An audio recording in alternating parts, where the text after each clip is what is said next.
Pre-licensed counselors and counselors in training, I hope you didn't think that I forgot about you, because I didn't. Now, if you are a supervisor, a counselor in training, or a pre-licensed counselor, and you are just stuck in the house with nothing to do, I'm going to give you some homework to do and some tips that you need to pay attention to when you are looking for a supervisor. So first things first, make sure you date supervisors. Make sure you interview more than one supervisor. Supervisors are someone that's going to be stuck with you for at least 2.5 years. If you are working towards the LPC track or becoming a licensed mental health counselor, then it's going to take you like 2.5 years, 2 years at minimum, to get all of the hours you need to be able to become licensed. And because you are going to be spending a long time with this person, you make sure that this person that you are connecting with as your supervisor is someone that you like, that you can learn from, that you can grow from, and someone that you can see yourself building a long-term relationship with. One of the good things about me is some of my supervisees that are licensed in their own private practices, we still meet. We still meet to discuss their practices and how they can move them forward. Sometimes we problem solve, we brainstorm things to help them in their careers now. So your relationship with your supervisor really matters. So make sure that you are connecting with a supervisor that meets your needs and someone that you feel like you can continue to build a working relationship with. 2,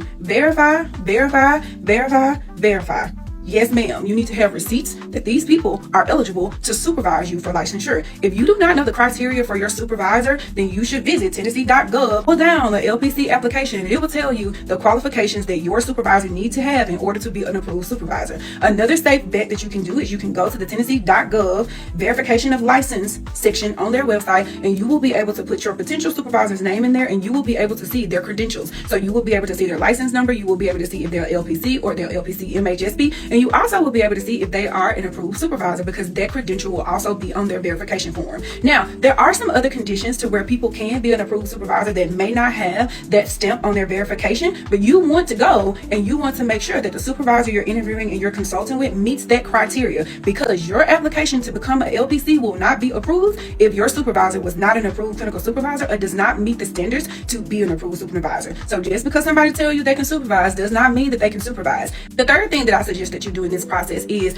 ask the supervisor that you select, that you choose after you've dated around for supervisors. Yes, I said dated because you need to have more than one supervision consult. After you've verified that person's information to make sure they are in fact licensed and that they are an approved supervisor, the third thing you need to do is ask them for a few things. That includes a supervisor contract. That includes something like an informed consent, right? Like, what are we going to be talking about in supervision? What are my responsibilities and what is your responsibility as a supervisor? You want to have those things in your portfolio, which we will talk about next. You also need to have a copy of their CV. You need to have a copy of their verification of their license if possible. You also want to have a copy of any hours that they've had pertaining to supervision, because you will need those things, or you will need to know those things before you get your license, okay? So everything that you do needs to be setting you up so that you are prepared to get your license, so that there are no surprises at the end. So last and final thing that I'm going to give you for free that you should start working on if you are a counselor in training or you are a pre-licensed counselor, I promise you this is going to help you so much when you get to the end. You need to create a counseling portfolio for yourself.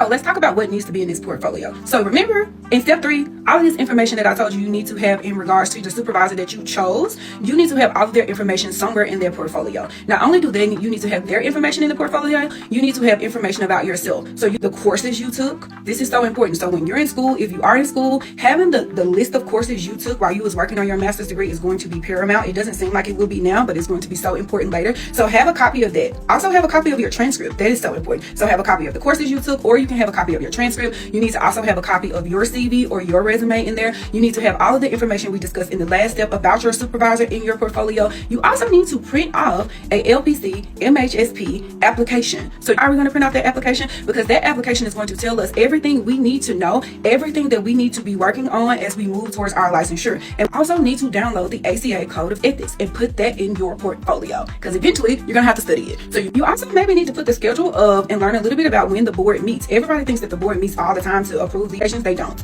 They meet kind of quarterly. And all of these things I share with you are free information, and it's just some things that we'll talk about more in depth in our workshop. But those are 4 free things that you can be working on now. If you don't have those together, you can start at those places. You can start with your portfolio, or you can start with dating around and shopping around and making sure the people that you are interested in and being your supervisor is approved to be your supervisor, that they have the receipts and the credentials to support the work that you're doing. Now, you can always join our workshop groups and learn a little bit more if this was helpful for you. My information is on those flyers. If you have any questions, if you want to have a free consult around where you are right now and what the process will look like you moving forward, feel free to email me and I will schedule a quick call with you. If you need to ask questions about me and what makes me qualified to do this, girl, reach out, ask for my receipts, and I'll give you that as well. So I hope you have a really good day. Stay warm in the cold, take care of yourself, and here are 4 things that I gave you that you should be working on. So the next time that I see you, hear from you, or you email me about these groups, you're going to be ahead of the game.